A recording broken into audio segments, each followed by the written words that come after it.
bienvenue dans cette vidéo. Pour ceux qui découvrent notre chaîne, je vous le rappelle, nous sommes un couple qui partons avec 3 de nos ados découvrir le monde. Au programme de cette fin d'année 2023, l'Espagne, le Portugal et très certainement le Maroc. Mais revenons-en, ici nous sommes sur le Causse au nord du Lot et nous vous présentons notre camion. Vous allez avoir par JL tous les extérieurs, les parties techniques, de la mécanique et moi je m'occuperai de tout l'intérieur. Allez, c'est parti pour la visite. Bon, donc voilà notre camion, c'est un Mercedes Atego 1328. Donc le 13 c'est du 13 tonnes, c'est même 13 tonnes 5 très exactement en PTAC. Il est repassé en VASP Caravane et donc il était à de mémoire 8 tonnes à peu près et donc là maintenant il fait 10 tonnes 9 à vide. Ça a été pesé avec 500 litres de gasoil et 600 litres d'eau propre. Donc il y a quasiment déjà 1 tonne en fait de liquide par rapport à ça. Mais on a encore à 11 tonnes, on a 2 tonnes 5 de charge possible en fait encore de charge utile. Donc il y a largement de quoi faire. Le 28 c'est la puissance, 280 chevaux. Sachant que c'est un 6 cylindres 6 litres 3, donc c'est des moteurs qui peuvent faire quasiment 1 million de kilomètres. Celui-là il a 530 000, donc il est à la moitié de sa vie on va dire. C'est des moteurs qui sont super coupleux, donc ça c'est intéressant justement par rapport au poids, donc ça prend pas beaucoup de tours. Le gros avantage qu'il a aussi, c'est que c'est une boîte 6 vitesses mais avec petite et grande vitesse, donc on a 12 rapports et ça, surtout dans les parties un peu montagneuses, dès qu'il y a un peu de dénivelé, c'est toujours super intéressant de pouvoir passer petite et grande vitesse. Je ne vais pas vous expliquer comment ça fonctionne, mais c'est vraiment super intéressant de l'avoir. Au niveau du gabarit, il fait 9,60 m de long, il fait 4 mètres de haut. Il faisait 3,90 mais avec les panneaux solaires et la petite surprise qu'on a rajouté là-haut, c'est-à-dire la terrasse, il fait 4 mètres en hors-tout. Donc c'est assez haut et c'était un peu la limite qu'on ne voulait pas dépasser, c'était vraiment les 4 mètres. C'est déjà pas mal en termes de gabarit. Les 9,60 m, on ne voulait pas dépasser 10 mètres. Donc il a un empattement qui n'est pas très long. Et ça c'est vraiment super intéressant au niveau de la maniabilité. C'est une cabine approfondie, donc 6 places carte grise. Donc on a 2 places avant et une banquette 4 places. Donc là, on a l'accessibilité, alors pas sur tout, mais on a quelques niveaux de remplissage, eau, huile, frein. Et on accède aussi à quelques filtres, ça c'est le filtre habitacle. Après, pour accéder justement à d'autres parties techniques, il faut basculer la cabine. Bon, donc ça se fait relativement bien. Mais ça je vais vous montrer, parce qu'il y a quand même quelques petites astuces aussi. Donc on a rajouté une barre LED à l'avant et à l'arrière. Donc ça c'est surtout pour les manœuvres de nuit. Ça c'est toujours intéressant. Donc sur les parties techniques, alors on ne va pas basculer la cabine parce que il y a un peu de boulot, sachant qu'il y a un passage cabine, donc il faut démonter justement le passage cabine et puis pouvoir basculer. Par contre d'ici, on peut voir, parce que là j'ai démonté un cache exprès, que je vais remettre en fait avec des attaches rapides, mais d'ici ça me permet d'avoir quoi? Donc ça me permet d'avoir un accès au niveau de la jauge à huile moteur. Sachant que sur celui-ci d'origine il n'y a pas de jauge à huile parce qu'on a directement le niveau d'huile sur le tableau de bord indiqué en fait sur le tableau de bord, mais je vais quand même rajouter en fait une jauge à huile. Je préfère en avoir une deuxième et puis surtout une vérification directe en fait méca. Et ensuite ici j'ai accès aussi à mes filtres gasoil, j'ai le circuit aussi, donc ça c'est le circuit hydraulique de direction, j'ai quand même quelques accès qui me permettent d'avoir un œil sur la partie moteur sans avoir à basculer la cabine. Il y a un entretien quand même aussi à faire assez régulièrement sur toute la partie filtre gasoil, le filtre dissécateur, donc ça c'est pour la partie pneumatique air. Il y a un filtre à air aussi, donc il y a différents filtres, donc il y a toute une maintenance et c'est ça qui est important là-dessus. Si on veut que ça dure, faut vraiment faire du préventif, faut pas... donc il faut changer les filtres, il faut faire les vidanges. Une vidange sur ce type de camion c'est 29 litres d'huile et ça se fait tous les 20 à 30 000 km. Et donc là on change aussi les filtres en fait en même temps. Mais toute cette partie là je commence à bien connaître le camion parce que c'est comme ça aussi qu'on va pouvoir le faire durer dans le temps et faire pas mal de kilomètres. Alors qu'est-ce qu'on a ici? Ben là on a les batteries. Hop là. Les batteries tout simplement du tracteur en fait, hein, du camion, parce qu'on a les autres batteries habitacles qui sont derrière. Donc là on est sur du 24 volts. Et c'est la raison aussi pour laquelle on a mis toute la partie arrière aussi en habitacle en batterie 24 volts, pour avoir une cohérence. Donc là on a quelques coffres. Donc ça c'est des cales en bois que je mets au niveau de l'essieu en fait, pour le poser et puis le stabiliser pour lorsqu'on est posé pendant quelques temps. Et bon, ça permet justement d'être un petit peu plus stable. J'ai quoi? J'ai un cric chandelle, enfin j'ai une chandelle d'atelier là derrière, j'ai le triangle, bon voilà, j'ai quelques outils là-dedans. Voilà. Qu'est-ce que j'ai ici? Donc là j'ai un accès, bon en fait on a quelques trappes. Voilà. Donc là j'ai mon fameux filtre dissécateur à changer tous les ans. Donc là il y a les bonbonnes pneumatiques, sachant que la partie pneumatique c'est à la fois c'est pour toute la partie suspension, freinage, donc il y a pas mal d'éléments.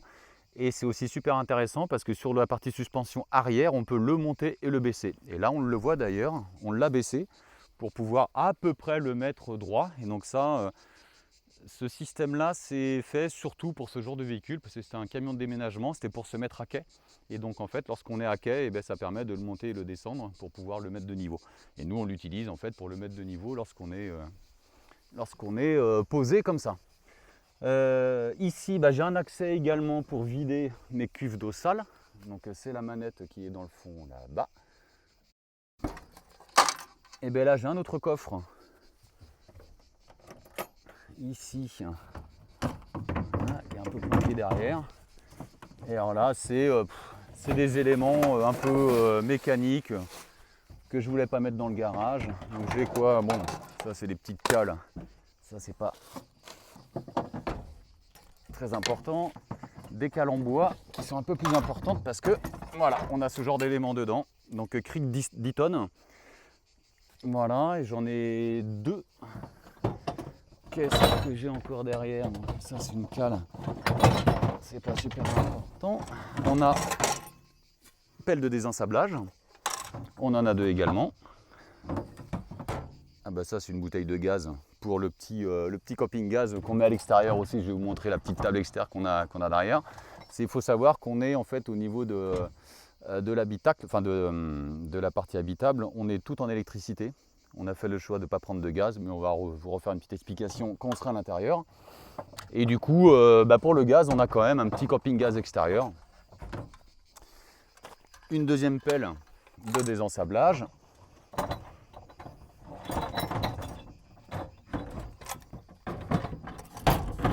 Un deuxième cric, qui celui-là, c'est un 12 tonnes. Et un pied de biche. Donc ça, je ne sais pas si je vais l'utiliser, mais on ne sait jamais. Donc voilà, donc on en met, et puis j'ai encore 2-3 outils qui traînent un peu dans le fond ici. Voilà, et c'est toujours un peu pratique. Voilà, je rangerai tout ça après. Ici, qu'est-ce qu'on a? Donc là, on a l'espace pour ranger l'escalier de l'entrée, qui est au niveau de la porte d'entrée. Donc il passe pile en dessous ici. Et je l'attache, donc c'est assez rapide. Donc ça, c'est plutôt pas mal, parce qu'on a même deux escaliers. Donc ça, je vais vous le montrer aussi, justement, pour rentrer à l'intérieur. Donc l'escalier, il se range ici. Là, on a la partie garage sur la partie arrière. Et étant donné qu'on peut aussi monter une moto, donc on a le haillon élévateur. Voilà, qui se déplie complètement, donc il se déplie encore, donc ça permet justement de monter la moto. Et puis ça me permet aussi de faire un marchepied quand on veut accéder au garage. Je vous montre le garage. Bon, il n'a pas été complètement rangé, mais bon, ça permet d'avoir un aperçu en fait sur la taille. Donc ici, on peut mettre la moto, un 650 Transalp. Ça a vraiment été dessiné pour ça, pour mettre la moto autour. Et on a des espaces de rangement un peu partout. Donc là, on a même un canoë gonflable là-bas. On a des tipis qui sont là. Donc on a quoi? On a de quoi sécher le linge, une échelle aussi pour les extérieurs, tout le matériel. Donc en termes de matériel, en fait, je suis complètement équipé. Donc là, on a même deux visseuses perceuses en Makita, une scie sauteuse là-haut, et puis dans toutes les boîtes ici, donc j'ai des cliquets, tout le matériel nécessaire en fait pour quasiment tout réparer, entretenir. Donc là aussi, je suis relativement autonome. Donc des espaces de rangement. Là aussi, donc on a la table, les toilettes extérieures. Donc là-haut, c'est mes prises de charge aussi pour recharger les batteries et tout le matériel. Donc là, on a les bancs qui vont avec la table. Et ça c'est intéressant parce qu'en fait, avec ça, on peut aller puiser de l'eau dans les rivières, dans les lacs, en fait, là où on veut. Donc on a une pompe externe, ce qui nous permet en fait de remplir nos cuves d'eau. On a 600 litres d'eau. Et depuis en fait n'importe quel endroit. Donc pour l'instant on utilise plutôt des robinets, et puis parce qu'on a accès à des robinets, mais le jour où on n'aura pas cet accès là, on pourra utiliser ça, et donc on pourra aller puiser de l'eau un peu où on veut.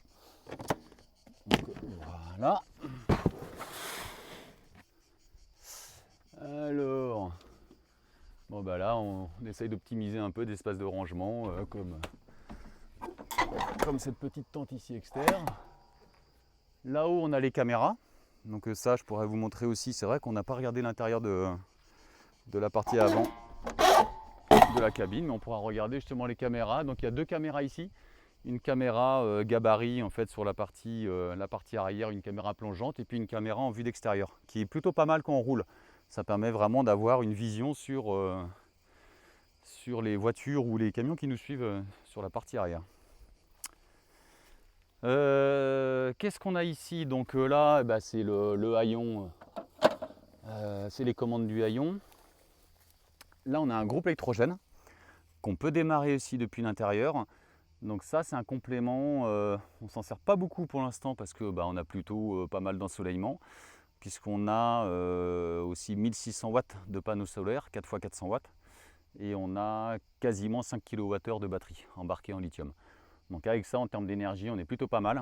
Mais si on se retrouve avec des journées de pluie ou très nuageux et qu'on ne recharge pas suffisamment les batteries, et qu'on utilise aussi à l'intérieur le four, les plaques, et la possibilité en fait de démarrer le groupe électrogène depuis l'intérieur pour recharger les batteries.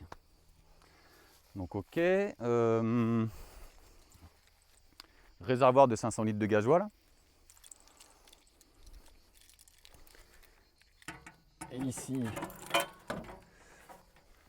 donc là, voilà. Là, c'est encore des trappes. Là, j'ai un bidon de 20 litres pour aller chercher du gasoil, si c'est nécessaire. J'ai un entonnoir, donc 2-3 petites bricoles en fait ici qui sont planquées derrière. Ici, donc ça, il y a double utilité. Donc une table extérieure pour mettre un petit camping-gaz, pour un peu différents types d'utilisation. Et puis c'est aussi un coffre de rangement.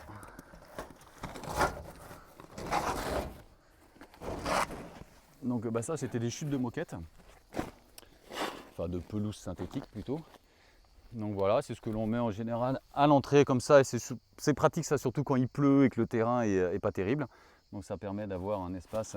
Et puis après ici, qu'est-ce que j'ai? Donc ça, c'est pour couvrir en fait la cabine, donc le pare-brise et les fenêtres extérieures quand il fait chaud. Et ensuite on a une bâche de 6 mètres par 4, et c'est ce qui nous sert en fait de haut vent. Donc ça, quand il pleut, c'est vraiment intéressant parce qu'on a un système de rails sur la partie haute, et donc du coup la bâche en fait qui fait 6 mètres, qui couvre vraiment une grosse partie, qui descend à 4 mètres. Donc on a vraiment tout un espace couvert. On accède ici également depuis l'intérieur à la roue de secours.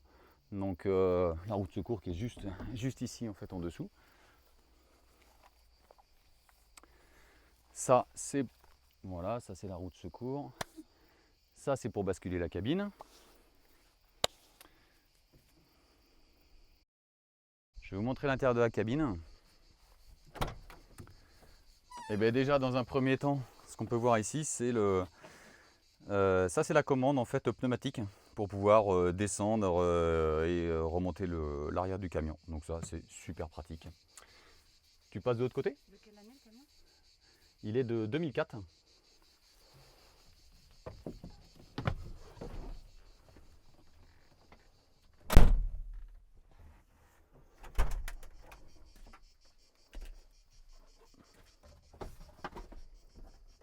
Alors, qu'est-ce qu'on a ici? Donc, on a rajouté... Ça marche pas si je mets pas le contact. Ça, en fait, j'ai tout mis en après-contact. C'est pour éviter d'avoir des consommateurs au niveau des batteries. Donc, on a deux prises USB ici. On a le LED, la barre LED à l'avant, la barre LED à l'arrière. J'ai même rajouter une prise 220 parce que ça soit c'est pour charger des appareils mais bon en USB ou ici, et c'est surtout pour pouvoir se mettre aussi un ventilateur en 220 volts, un gros ventilateur. Le petit moins c'est qu'on n'a pas de clim cabine, donc on aère avec en ouvrant les fenêtres, et le ventilateur je dirais que c'est plutôt pratique, hein, donc au niveau des caméras, on a 4 caméras. Donc caméra avant gauche.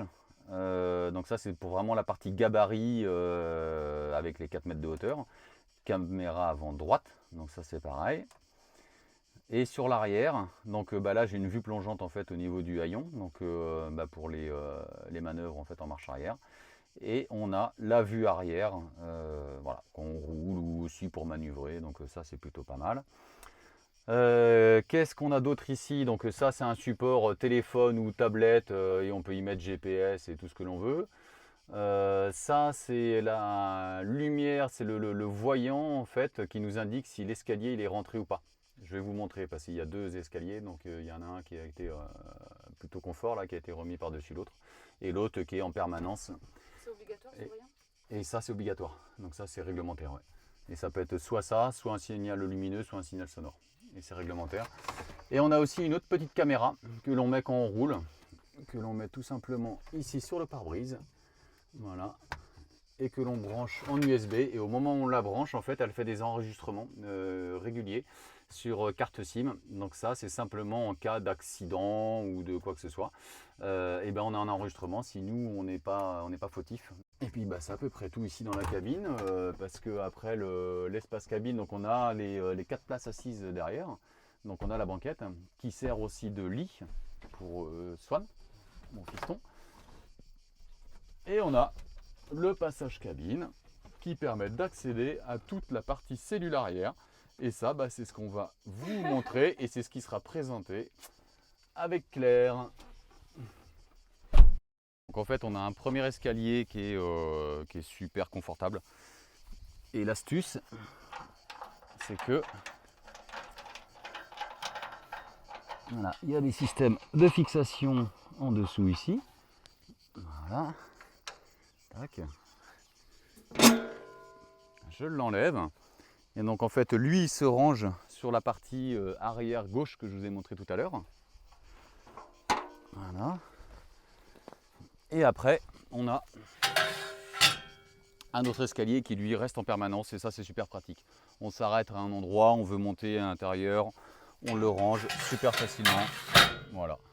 Et donc, et c'est lui justement qui est en accord avec le témoin lumineux sur le tableau de bord. Donc s'il n'est pas rentré complètement, voilà, comme ça, et donc en fait ça nous indique qu'on a une indication sur le tableau de bord. Et voilà, et donc du coup on se sert en fait de la plateforme pour pouvoir remettre l'autre escalier dessus, juste comme ça. Voilà, donc en fait ça va devenir comme ça, et voilà, et c'est fait. Et après je reboulonne, voilà, donc je peux le faire.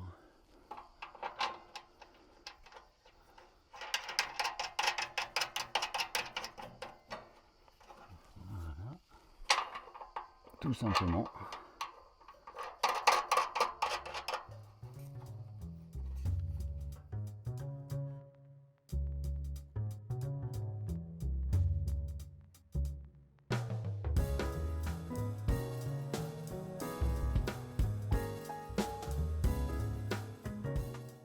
Il y a 2-3 autres éléments aussi extérieurs sur le camion.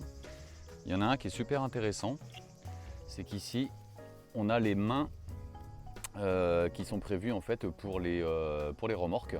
Donc lorsqu'on tracte une remorque, ce qui était le cas de ce camion-là, et bien donc en fait les remorques freinées sont freinées en pneumatique et donc il y a une main jaune et une main rouge.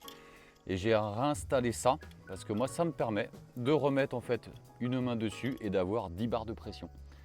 Et donc 10 barres de pression, ça peut être tout simplement pour faire une pression sur les pneus, regonfler les pneus. Donc ça c'est super pratique.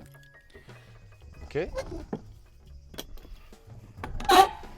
Et sur les extérieurs, qu'est-ce que j'ai? Ici, c'est une source d'alimentation externe.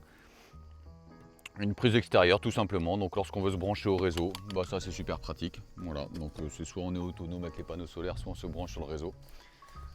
Ici c'est la partie eau, donc là remplissage de l'eau. Et là on a une possibilité de se brancher pour avoir de l'eau à l'extérieur. Donc soit un jet d'eau, soit une petite douche si on veut. Et voilà pour les extérieurs.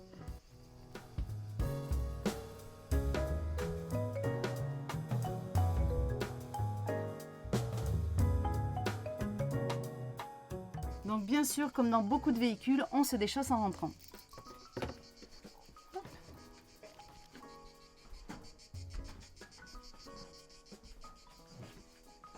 Alors je vais commencer à vous parler de la cuisine, puisque c'est la première chose que l'on voit en rentrant.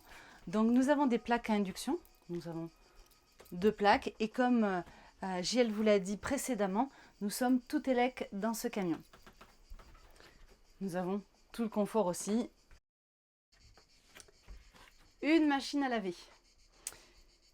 On a fait ce choix-là, je crois, par confort et aussi par sécurité pour moi. Et nous verrons si nous en aurons vraiment l'utilité, parce qu'il y a quand même beaucoup de laveries dans les pays où l'on va. L'inconvénient de ça, c'est que ça consomme beaucoup d'eau, au moins 40 litres.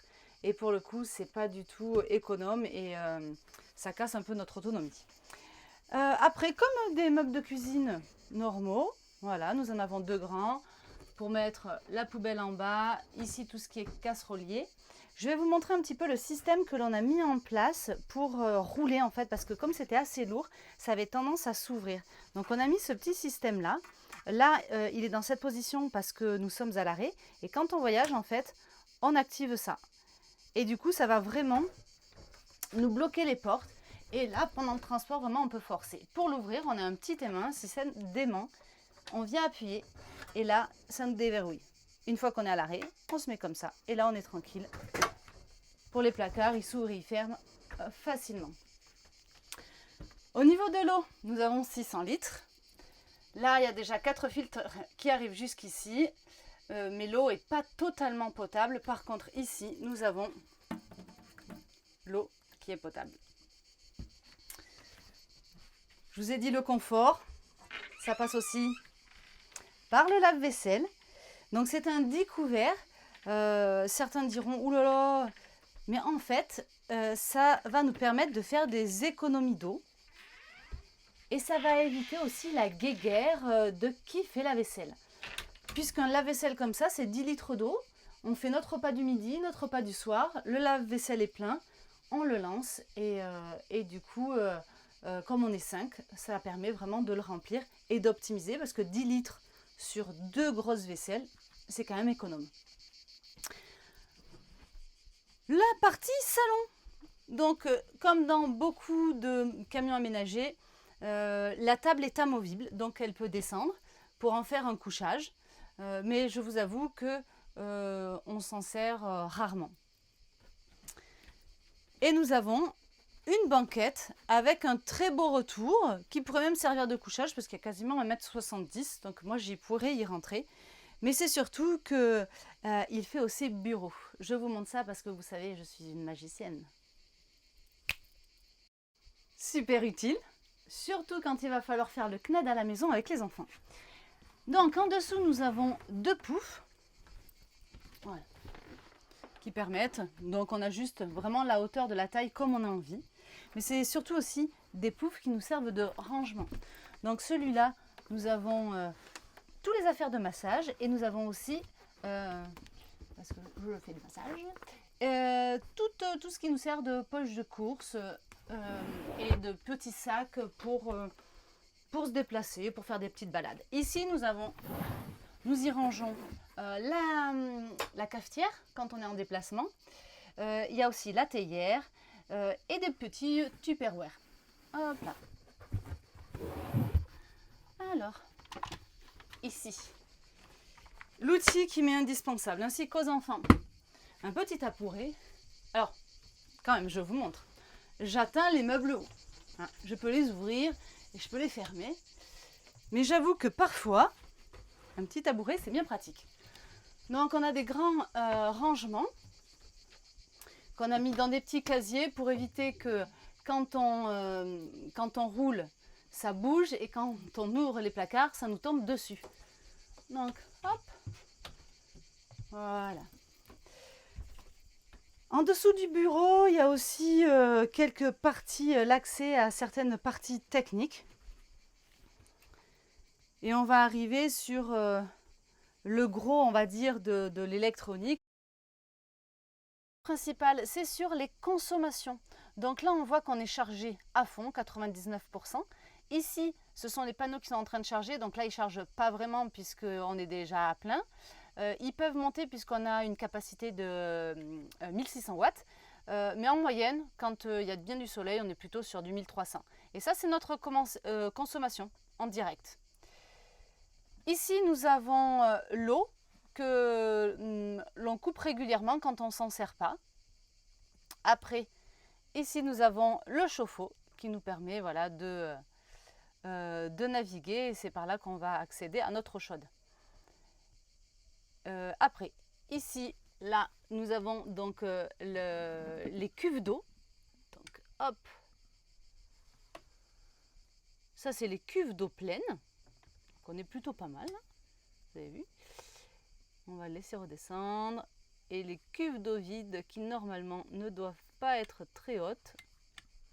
Ben oui, parce qu'on les a vidées hier. Donc bouton du bas, les cuves d'eau sale. Après, nous avons ici le groupe électrogène. Alors, je vous montre. On allume. Et on va le démarrer. Je ne sais pas si vous l'entendez. Mais hyper pratique d'avoir le groupe électrogène qui se démarre de l'intérieur. Donc voilà, ici, je l'éteins. Et enfin, celui-ci, c'est le chauffage. Hop.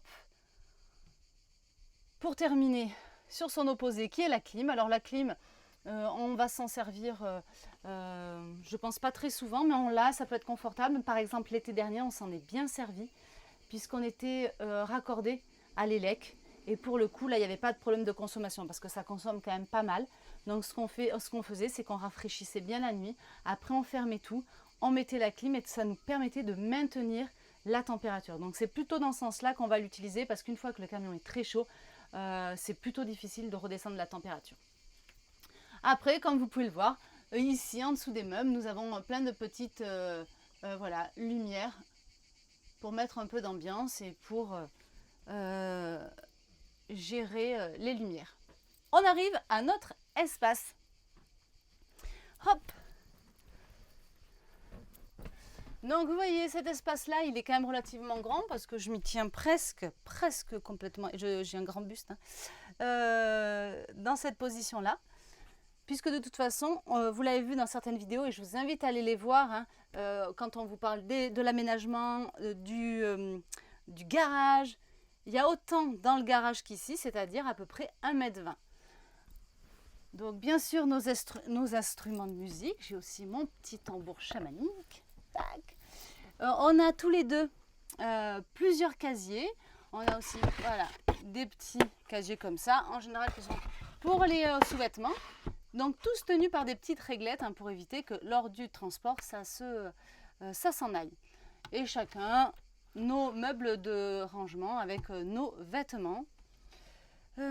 Quoi vous dire de plus? Ah bah si, c'est quand même un grand lit, 160, confortable et une belle fenêtre qui nous permet, quand on voyage, d'avoir une vue qui est différente chaque jour.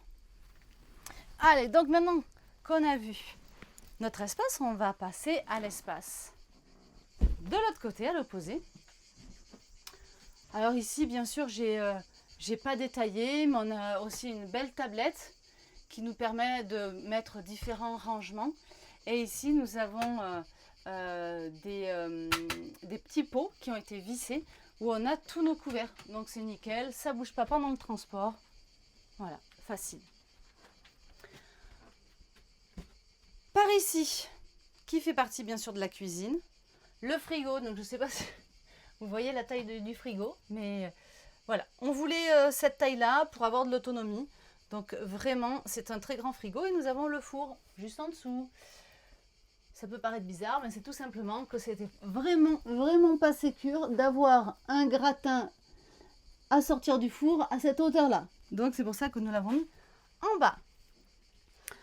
Ensuite, ici, nous avons un accès, voilà, aux parties techniques au niveau de l'eau. C'est là aussi qu'on met notre panier de linge sale. De la litière, parce qu'actuellement, c'est ce que nous utilisons pour nos toilettes sèches. Et nous avons des casiers de rangement, voilà, qui sont sur... il y en a autant encore enfoncés par là et qu'on peut tirer complètement, où on a des réserves de nourriture. Et il y en a 2 grands par ici. Hop là. Et nous arrivons dans l'espace, on va dire, WC, salle de bain, douche. Donc on peut se fermer de cette façon. Hop là. De cette façon. Hop là. Voilà. Et je peux être tranquille dans ma douche. Tac. Alors, par ici, nous avons le toilette sec à séparation. Ici, on a plein de petites bidouilles pour accrocher nos portes, plein de petits systèmes. Donc là, c'est tout simplement des petits élastiques et on vient crocheter, voilà. Et ça permet de tenir la porte pendant le transport et puis même en journée. Là, toujours pareil, des petits systèmes de tendeurs, d'élastiques pour tenir le lavabo pendant le transport. Petit lavabo pliable. Ne gaspillons pas d'eau pour rien. Hop là. Tac. Et voilà. Toujours dans chaque espace des fenêtres pour pouvoir aérer, pour que ça soit lumineux, parce que je pense que vous l'avez constaté, dans notre camion, c'est hyper lumineux. Après, de belles étagères avec des petits paniers. Alors les paniers sont vissés, comme ça tient bien. Et chaque personne a son étage. Là-haut, nous avons notre pharmacie. Pareil, la pharmacie, elle est bloquée avec des petites arêtes, des petits butoirs pour évidemment qu'elle soit bien bloquée. Donc là-haut, c'est la partie pharmacie. Tac. Le tuyau blanc que vous voyez derrière, qui sort par là, en fait, c'est l'aération, la ventilation du toilette sec. Parce qu'au départ, on avait, donc ce sont des toilettes Trobolo, nous avions installé les toilettes et on n'avait pas mis la ventilation. Et quand même, il y avait quelques odeurs. Donc, on a installé la ventilation et depuis, franchement, c'est carrément mieux. Donc, je vous conseille de mettre les ventilations sur des toilettes comme ça, des toilettes sèches. Après, l'option que nous, on a choisi aussi, c'est d'avoir toujours, quand on se pose plusieurs jours, un WC extérieur. On a une cabine tente dans laquelle on a un WC pliable. Et surtout pour la grosse commission, on va faire ça à l'extérieur. Et du coup, ici, on limite l'utilisation. Et au niveau odeur, c'est vraiment carrément parfait. De ce côté-ci, on a une douche, donc avec un rideau. Hop là. Et comme vous pouvez le voir, c'est vraiment, hop, tapis de main, une vraie douche. Donc vraiment hyper confortable. Et ça, mais c'est royal. Parce que d'avoir utilisé, et surtout de ne pas avoir utilisé les douches dans des camping-cars parce que j'avais l'impression que tout allait, j'allais passer à travers le sol en plastique, j'avais tellement peur, que là, je vais vous dire, on est trop bien dans notre petite douche. Hop là, allez, je referme ça. Hop. Là. Et maintenant, le dernier espace, parce que, comme je vous l'ai dit, on part à 5. Donc il faut bien faire coucher les jeunes. Pour l'espace des enfants, donc qui sont vraiment indépendants l'un de l'autre. Donc, hop. Et que l'on vient fixer toujours pareil avec nos systèmes de tendeur. Et voilà. Donc ici l'espace de la grande. Chaque jeune peut dire bonjour, a son espace de rangement avec des étagères, mais tout est bien rangé, je vois. Et une fenêtre. Pareil. Pareil pour Thilo en dessous. Voilà. Et donc, vous allez me dire, ils ont tous leur petit ventilateur aussi. Vous allez me dire, oui, mais vous avez dit que vous partiez avec 3, il dort où le troisième? Ben, le troisième, en fait, il dort ici, sur cette partie-là. Donc, on enlève les petits sièges baquets qui servent pendant le déplacement. Et là, on vient lui rajouter un matelas, en sachant que cet espace-là est déjà un espace couchette pour les chauffeurs routiers. Donc nous, on lui a juste rajouté un matelas pour que ça soit encore plus confortable pour lui. Le dernier emplacement, donc là, sous l'escalier, on a aussi optimisé. C'est un espace qui permet d'accéder en dessous, dans le double plancher. Donc, je vous avoue, c'est un petit peu le bazar, parce que c'est aussi le voyage qui va nous donner des infos sur comment ranger nos affaires, comment optimiser les rangements, pour que ça soit le plus pratique possible et le moins en bazar possible. Voilà. Hop. Et maintenant, je vous monte sur le toit terrasse.